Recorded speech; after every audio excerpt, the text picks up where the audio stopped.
الحمد لله نحمده ونستعينه ونستغفره ونؤمن به ونتوكل عليه ونعوذ بالله من شرور أنفسنا ومن سيئات أعمالنا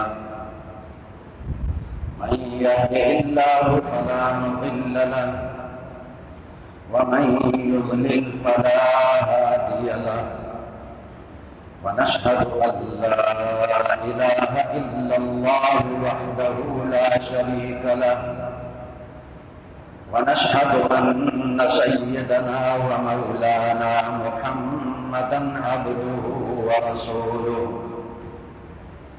أما بعد فأعوذ بالله من الشيطان الرجيم بسم الله الرحمن الرحيم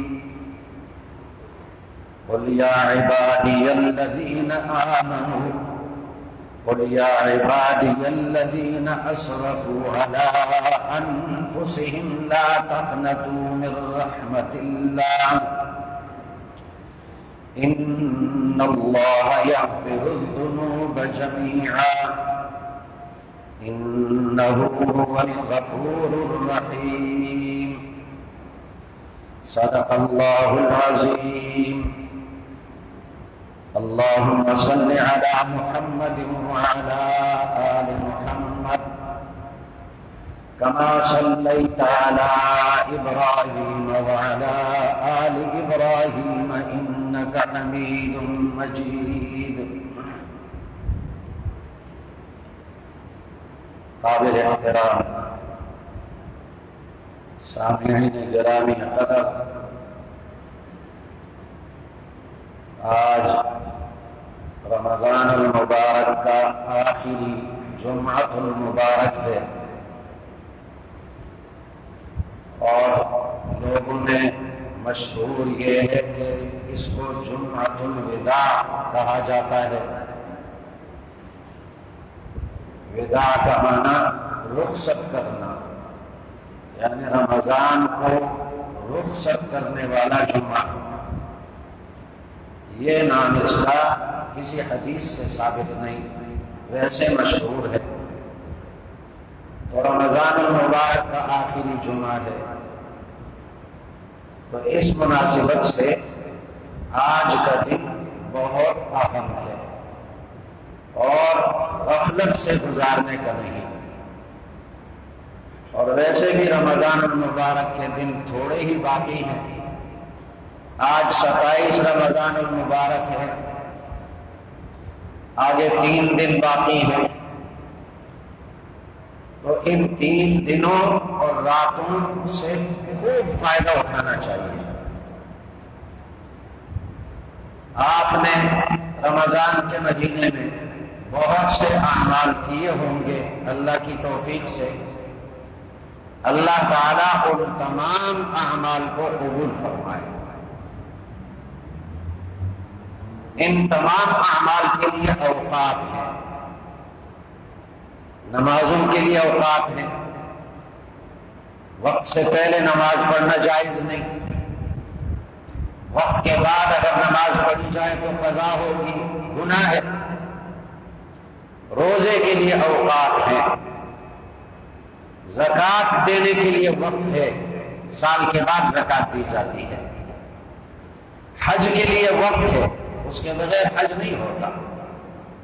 لیکن ایک عمل ایسا ہے کہ جو ہر مسلمان پر ہر وقت فرض ہے، اس کے لیے کوئی وقت نہیں، ہر وقت فرض ہے اور ہر مسلمان پر فرض ہے۔ نیک پر بھی فرض ہے اور بد پر بھی فرض ہے، جو اللہ کے ولی ہیں ان پر بھی فرض ہے اور جو گناہگار ہیں ان پر بھی فرض ہے۔ وہ عمل ہے توبہ اور استغفار۔ توبہ ہر وقت فرض ہے، اس کے لیے کوئی وقت نہیں۔ تو جو آیت میں نے پڑھی سورۃ الزمر کی، اس میں اللہ تعالیٰ نے اسی کے طرف اپنے بندوں کو متوجہ فرمایا کہ تم نے اپنی جانوں پر بہت ظلم کیا ہوگا، گناہ کیے ہوں گے، اللہ کے احکامات توڑے ہوں گے، لیکن اللہ کی رحمت سے مایوس نہ ہوگا۔ جو توبہ کرتا ہے اللہ اس کے سارے گناہوں کو معاف کرتا ہے۔ قل، کہہ دے اے نبی صلی اللہ علیہ وسلم، اپنی امت سے کہہ دے، یا عبادی الذین اسرفوا علی انفسہم، اے میرے بندو جنہوں نے اپنی جانوں پر ظلم کیا، لا تقنطوا من رحمت اللہ، اللہ کی رحمت سے مایوس نہ ہونا۔ ان اللہ یغفر الذنوب جميعا، اللہ سارے گناہ معاف کرتا ہے۔ انہ هو الغفور الرحیم، وہ بخشنے والا ہے، رحم کرنے والا ہے۔ عبداللہ بن عباس رضی اللہ عنہما جو مفسرین کے سردار ہیں فرماتے ہیں قرآن مجید میں سب سے زیادہ امید والی آیت یہی ہے کہ اس آیت کو پڑھ کر اور سن کر ہر بندے کو امید پیدا ہو جاتی ہے کہ اللہ مجھے معاف کرے گا۔ اور اس کے شان نزول کا ایک عجیب واقعہ ہے۔ جنگ احد میں وحشی ابن حرب جو ایک غلام تھا، حبشی غلام اور مشہور تیر انداز تھا، اس کا تیر نشانے پہ لگتا تھا، اس کو اس کے مولا نے یہ کہا کہ اگر تم نے رسول اللہ صلی اللہ علیہ وسلم کے چچا حمزہ کو شہید کیا تو میں تجھے آزاد کر دوں گا۔ وحشی ابن حرب نے حمزہ رضی اللہ عنہ کو شہید کیا۔ حمزہ نبی کریم صلی اللہ علیہ وسلم کے چچا ہیں اور سید الشہداء ہیں۔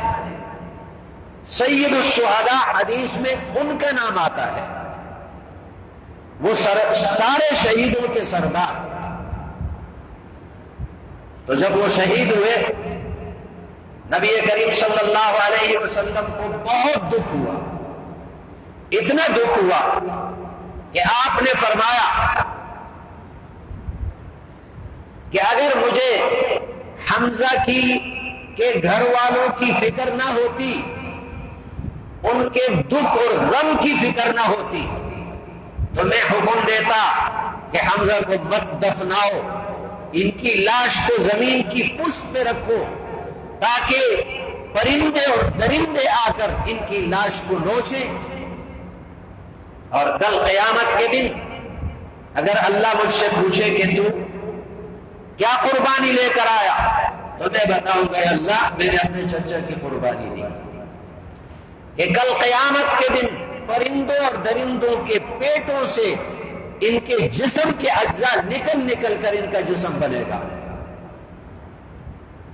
اور آپ صلی اللہ علیہ وسلم نے انتہائی رنجیدگی کے عالم میں یہ فرمایا، اما حمزہ فلا بواکی لہ، اما حمزہ فلا بواکی لہ، حمزہ پر رونے والیاں نہیں ہیں کیونکہ سارا خاندان انہوں نے مکہ میں چھوڑا۔ جب یہ بات صحابہ نے سنی تو صحابہ اپنے گھروں میں گئے، اپنی خواتین سے کہا کہ آج جاؤ اور حمزہ کے گھر میں غم کا اظہار کرو، کیونکہ نبی کریم صلی اللہ علیہ وسلم نے فرمایا حمزہ پر رونے والیاں نہیں۔ جب عورتیں آنے لگی حضرت حمزہ رضی اللہ عنہ کے گھر کی طرف، تو نبی کریم صلی اللہ علیہ وسلم نے پوچھا کہاں جا رہی ہیں؟ انہوں نے کہا رونے کے لیے، غم ظاہر کرنے کے لیے۔ آپ نے ان کو واپس کر دیا، فرمایا کہ مجھے اس کی اجازت نہیں ہے۔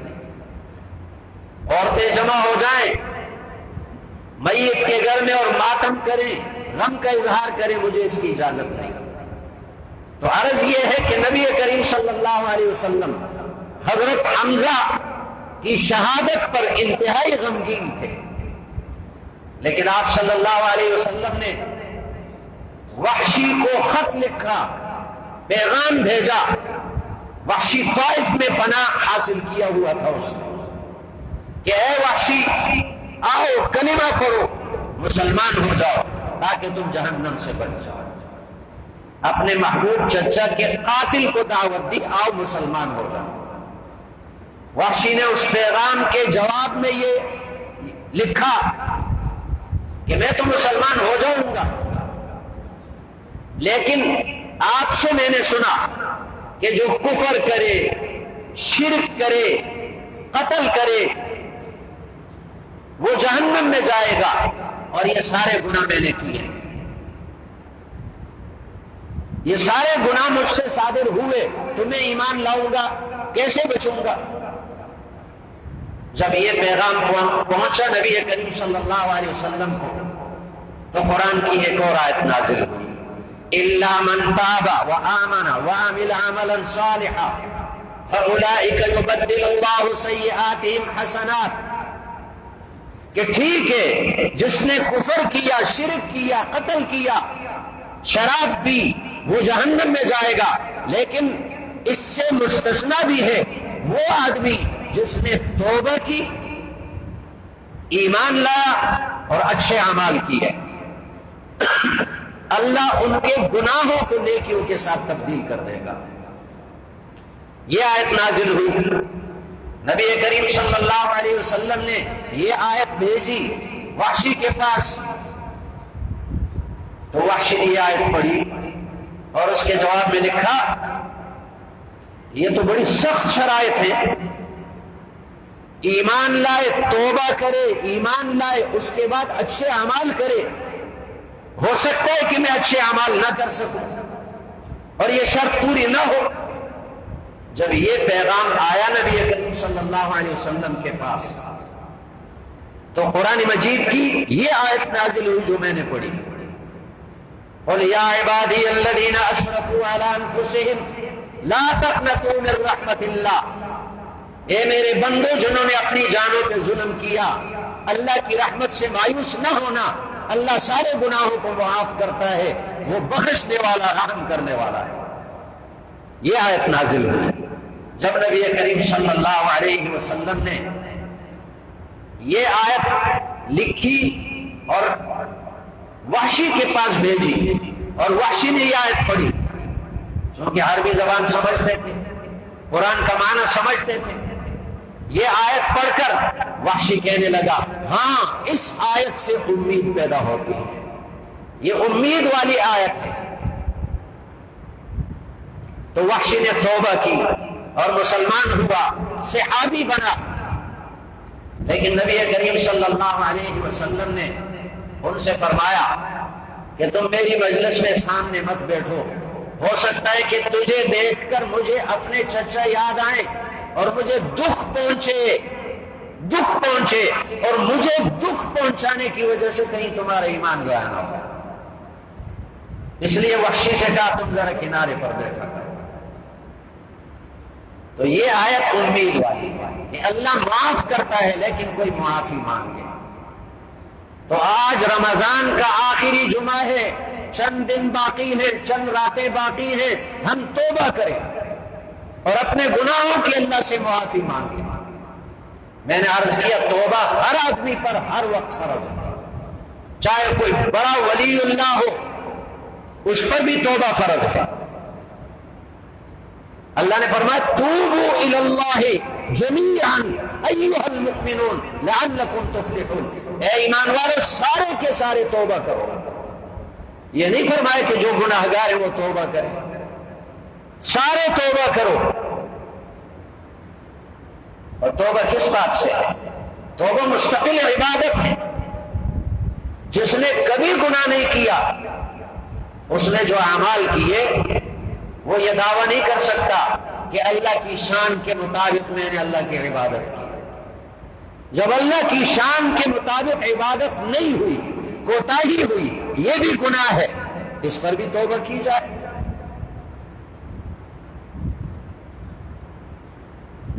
اللہ تعالیٰ اپنے بندے کی توبہ پر بہت خوش ہوتا ہے.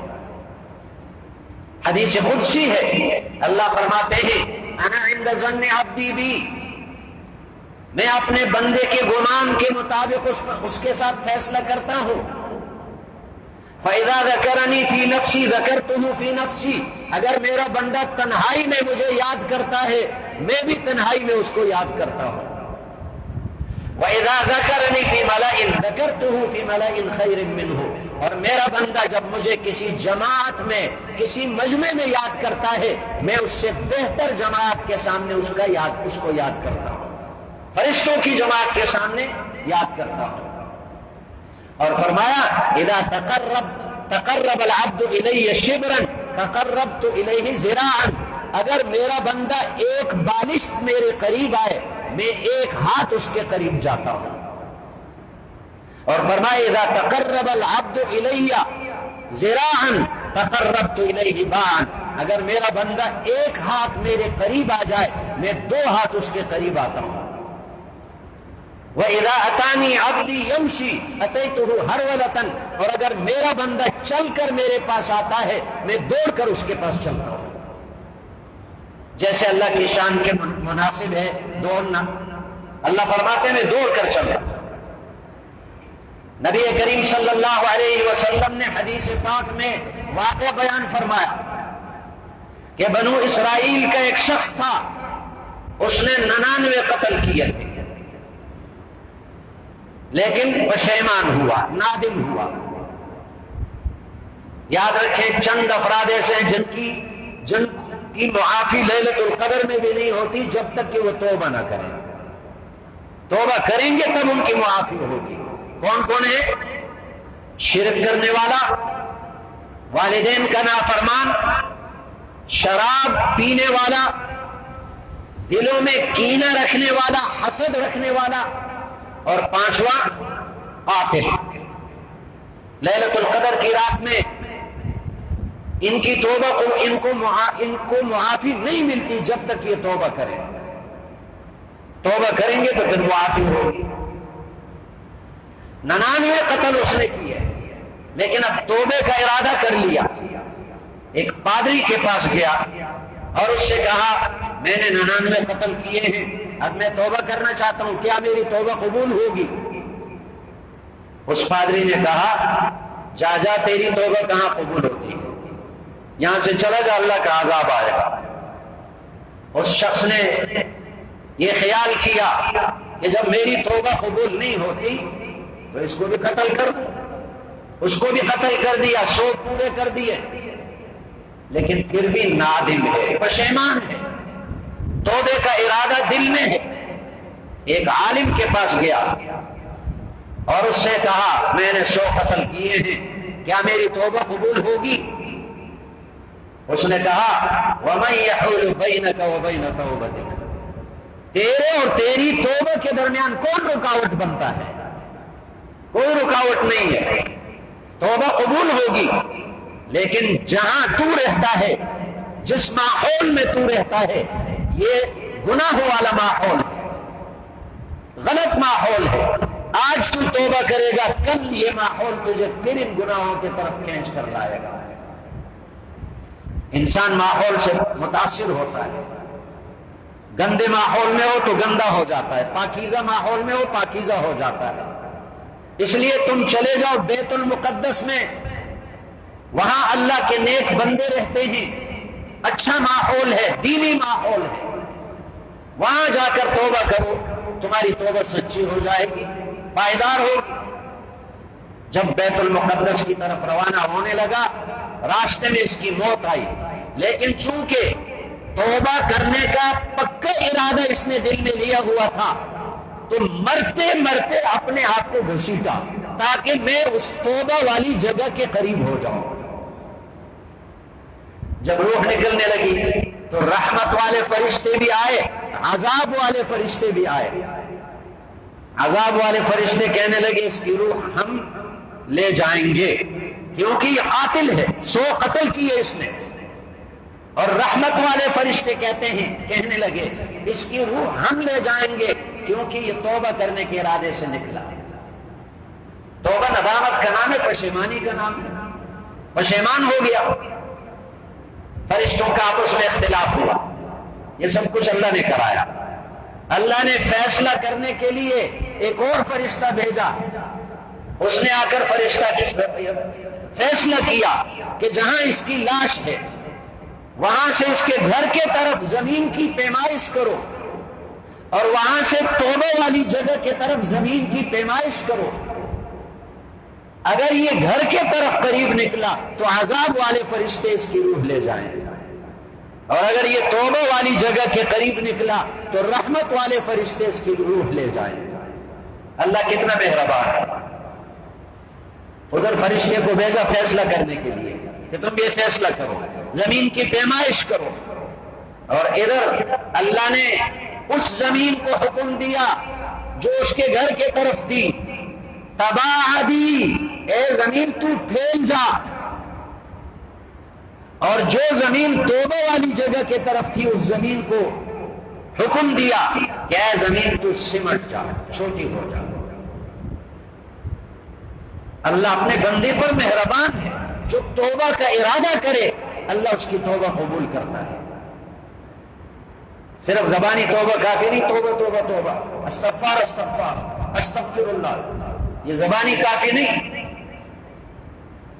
دل سے پکا ارادہ کرے کہ میں گناہ نہیں کروں گا آئندہ کے لیے، پکا ارادہ کرے. تو جب پیمائش کر لی تو ایک بالشت وہ توبہ والی زمین کے قریب نکلا، ایک بالشت قریب نکلا. چنانچہ فیصلہ ہوا کہ رحمت والے فرشتے اس کی روح کو لے جائیں گے.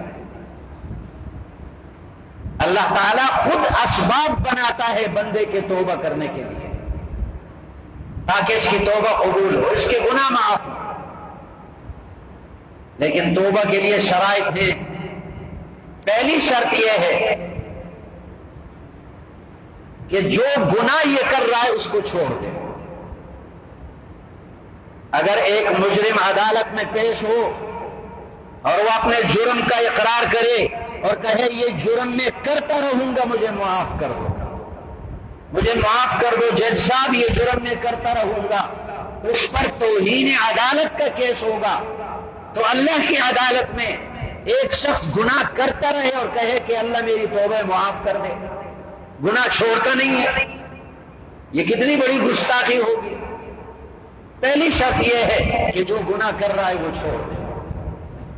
اور دوسری شرط یہ ہے کہ اس پر پشیمان ہو، ہائے یہ مجھ سے کیا ہوا. اور تیسری شرط یہ ہے آئندہ کے لیے پکا ارادہ کرے کہ یہ گناہ میں نہیں کروں گا. لیکن پھر بھی فرشتہ نہیں بنا، توبہ کرنے سے فرشتہ نہیں بنا، پھر بھی ہو سکتا ہے گناہ کرے، پھر ارادہ کرے کہ آئندہ یہ گناہ نہیں کروں گا. اور چوتھی شرط یہ کہ اس کی تلافی کرے. تلافی کیا؟ کسی کا حق دبایا اس کا حق دے دے، کسی پر ظلم کیا اس سے معافی مانگے، نماز نہیں پڑھی اس کی قضا کرے، تلافی اس کی کرے. یہ توبہ کی شرائط ہیں. جب یہ شرطیں پوری ہوں تو اللہ اپنے بندے کی توبہ پر کتنا خوش ہوتا ہے. حدیث پاک میں آتا ہے نبی کریم صلی اللہ علیہ وسلم نے ایک مثال بیان کی کہ ایک آدمی ہے اور ایک سواری پر سوار ہے، اور اس سواری پر اس کا کھانا پینا ہے، اور وہ صحرا میں سفر کر رہا ہے اور تھک جاتا ہے. آرام کرنے کے لیے ایک درخت کے سائے کے نیچے لیٹ جاتا ہے اور اس کی آنکھ لگ جاتی ہے، اور جب تھوڑی دیر کے بعد آنکھ کھل جاتی ہے تو دیکھتا ہے اس کی سواری غائب. اب یہ بیچارہ سواری کے پیچھے پھرتا ہے، دھوپ میں، گرمی میں، صحرا میں، اور اس کی تو زندگی اس سواری کے ساتھ ہے، کھانا پینا اور کہیں بھی نہیں، جنگل ہے. آخر تھک جاتا ہے اور بھوک اور پیاس کی وجہ سے نڈال ہو جاتا ہے، اور پھر اس کو یقین ہو جاتا ہے کہ اب میں نے مرنا ہے. تو ارادہ کرتا ہے کہ جس درخت کے نیچے میں آرام کرنے کے لیے لیٹا تھا اسی درخت کے نیچے اب مرنے کے لیے جا کر لیٹتا ہوں. وہاں آ کر لیٹ جاتا ہے مرنے کے لیے، اور اس کی آنکھ لگ جاتی ہے، اور تھوڑی دیر کے بعد آنکھ کھل جاتی ہے تو دیکھتا ہے سواری سامنے کھڑی ہے، اس پر اس کا کھانا بھی ہے، پینا بھی ہے. یہ کتنا خوش ہوگا. دنیا میں اس سے بڑی خوشی کا کوئی تصور نہیں ہو سکتا کہ ایک آدمی کو دوبارہ زندگی مل جائے. اس سے بڑی خوشی دنیا میں نہیں ہو سکتی. یہ مثال پیش کی نبی کریم صلی اللہ علیہ وسلم نے کہ اللہ اپنے بندے کی توبہ کرنے پر اس سے بھی زیادہ خوش ہوتا ہے. تو کیا خیال ہے، اللہ کو خوش کریں گے یا نہیں کریں گے؟ اس لیے رمضان کے ان دنوں میں، بلکہ ابھی سے، کیا پتہ ہے شام تک ہم زندہ ہو یا نہ ہو، توبہ کر لیں اور جس جس کا حق ہے اس کو ادا کرنے کا پکا ارادہ کریں، اس سے معافی مانگنے کا پکا ارادہ کریں. آخر میں ایک بات عرض کر دیتا ہوں. ہم نے کئی دنوں سے خاموشی ظاہر کی، لیکن اب ایسی بات سامنے آئی کہ اس پر خاموشی اختیار کرنا اپنے ایمان کو ضائع کرنا ہے. یہ جو حکومت چلی گئی اور اس کے بعد انہوں نے مظاہرے شروع کیے، تو رمضان المبارک کے مہینے میں لڑکیاں نچوائیں، انہوں نے مخلوط اجتماعات کیے. ضلع دیر تیمر گرہ میں عشاء کی نماز کے وقت یہ لوگ مسجد کے اندر گئے اور نمازیوں پر حملہ کیا اور مسجد کی بے حرمتی کی. آپ نے سنا ہوگا واقعہ. پھر اس کے بعد کوہاٹ میں انہوں نے مدرسے پر حملہ کیا، اپنے مظاہرے کے دوران مدرسے پر حملہ کیا. پھر اس کے بعد یہ 3 دن پہلے اسلام آباد میں تراویح کے وقت مسجد کے اندر گھسے اور وہاں لڑائی شروع کی. یہ تو چلو اپنے ملک کی بات تھی، لیکن ابھی اسی جماعت کے گروہ نے مدینہ منورہ میں جو طوفان بدتمیزی مچا رکھا وہ آپ سب کے سامنے ہے کہ وہاں نعرے بازی کی، نعرے لگائے. یاد رکھیں نبی کریم صلی اللہ علیہ وسلم کے روزہ مبارکہ کے اوپر یہ آیت لکھی ہوئی ہے، لا ترفعوا اصواتکم فوق صوت النبی ولا تجهروا له بالقول كجهر بعضكم لبعض ان تحبط اعمالكم وانتم لا تشعرون. آیت لکھی ہے، اے ایمان والو میرے نبی کے سامنے اپنی آوازیں بلند نہ کرو، مت چیخو، اس سے تمہارے اعمال ضائع ہو جائیں گے اور تمہیں خبر بھی نہیں ہوگی. اور انہوں نے جا کر نبی کے روزے کے سامنے مسجد کے باہر شہنی کا واقعہ ہے، وہاں نعرے لگائے چور چور کے اور پتہ نہیں کیا کیا نعرے لگائے. یہ نبی کریم صلی اللہ علیہ وسلم کو انہوں نے ایذا پہنچائی. اور ایسے شخص کے لیے قرآن کا حکم یہ ہے کہ ان کے اعمال برباد ہو گئے، ضائع ہو گئے. ایک صحابی ہے ثابت ابن قیس، ان کی آواز اونچی تھی قدرتاً. جب یہ آیت نازل ہوئی وہ جا کر اپنے گھر میں رونے لگے. ایک دن نہیں آئے نبی کی مجلس میں، دوسرے دن نہیں آئے، تیسرے دن نہیں آئے. نبی کریم صلی اللہ علیہ وسلم نے پوچھا ثابت نظر نہیں آ رہے، وہ کہاں ہے؟ صحابی نے عرض کیا رسول اللہ میں اس کی خبر لے کر آتا ہوں. اس کے گھر پر گئے، سر جھکائے ہوئے رو رہے ہیں. انہوں نے پوچھا کیوں رو رہے ہو؟ عرض کہنے لگے کہ آیت نازل ہوئی نبی کے سامنے اپنی آوازیں بلند مت کرو، تمہارے اعمال برباد ہو جائیں گے. میری آواز قدرتاً اونچی ہے، فطرتاً اونچی ہے، کہیں اس بات کا خطرہ ہے کہ نبی کے سامنے میری آواز بلند ہو جائے تو میرے اعمال ضائع ہو جائیں گے. ان کی آواز ویسے اونچی تھی، کوئی گالی نہیں دیتے تھے، کوئی نعرے نہیں لگاتے تھے، آواز اونچی تھی فطری طور پر. جب صحابی نے آ کر خبر دی تو نبی کریم صلی اللہ علیہ وسلم نے فرمایا کہ جاؤ اس کو کہو کہ تم آ جاؤ، اس کو جنت کی خوشخبری بھی دے دو اور اس کو بلاؤ، تمہاری آواز قدرتاً اونچی. اب اس کے لیے بہانے بناتے ہیں، بجائے اس کے کہ معذرت کرتے، معافی مانگتے، ان لوگوں کو گویا کہ سزا سناتے. لیکن یہاں ان کی مدافعات شروع ہو گئی، ان کا دفاع شروع ہوا. بعض کہتے ہیں کہ سچی بات کی، چور چور کا نعرہ لگائے، سچی بات کی، کون سی جھوٹی بات کی؟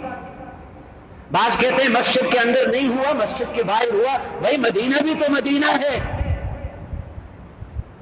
جیسے مسجد کی بے حرمتی حرام ہے، گناہوں اور اعمال کے ضائع ہونے کا خطرہ ہے، میرے نبی کے مدینے کی بے حرمتی وہ بھی اسی طرح حرام ہے اور اعمال کے ضائع ہونے کا خطرہ ہے.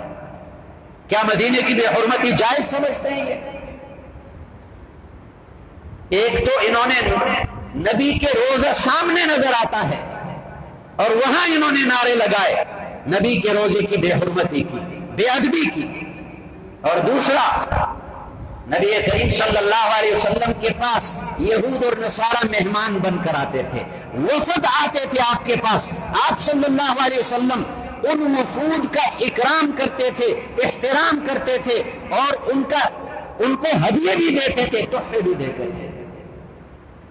کافروں کو بھی ہدیے دیتے تھے.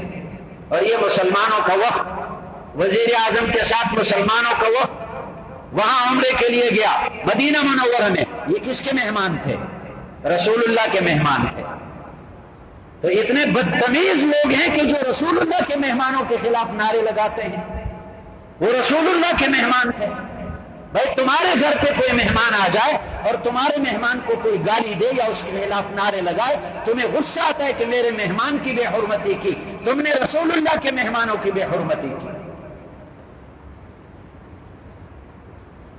اور اس کے ساتھ تیسری بات یہ ہے کہ انہوں نے ہمارے ملک کو بدنام کر دیا، پاکستان کو بدنام کر دیا پوری دنیا میں. وہاں پوری دنیا کے لوگ آتے ہیں، وہ سمجھتے ہیں کہ پاکستانی ایسے بے ادب اور گستاخ ہیں.